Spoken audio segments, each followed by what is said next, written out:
দেখুন, আমি এটাই বলবো, বাংলাদেশ একটি আলাদা দেশ, সার্বভৌম দেশ। তাদের জনগণ যে সিদ্ধান্ত নিয়েছে, সেই জন্য বিএনপিকে আমরা অভিনন্দন জানাই। আমাদের মাননীয় প্রধানমন্ত্রীও তারেক ভাইকে অভিনন্দন জানিয়েছে।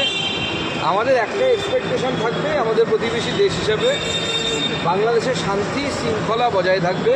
বিশেষ করে সংখ্যালঘু সম্প্রদায়ের মানুষ, অর্থাৎ হিন্দু, বৌদ্ধ এবং খ্রিস্টান, এদের প্রতি এতদিন যে আমরা বিভিন্ন ঘটনা ঘটতে দেখেছি, সেই ঘটনাগুলো আর ঘটবে না। দাদা, ঢাকায় দেখা গেল যে জামাতের জোট পরাজিত হলো বিএনপি হিন্দু প্রার্থীর কাছে, বলছে। দেখুন, জামাতের অনেক জায়গাতেই পরাজয় হয়েছে, কিন্তু একটি চিন্তাজনক বিষয় হচ্ছে পশ্চিমবঙ্গের বর্ডার ধরে লাগাতার উত্তরবঙ্গ থেকে দক্ষিণবঙ্গ পর্যন্ত বর্ডারের সিটগুলো সব জামাত জিতেছে, যা অত্যন্ত চিন্তার বিষয়। এবং এটা প্রমাণ করছে যে সীমান্তের দুপারেই, পশ্চিমবঙ্গে এবং ওপারেও রেডিক্যালাইজেশন হয়ে গেছে।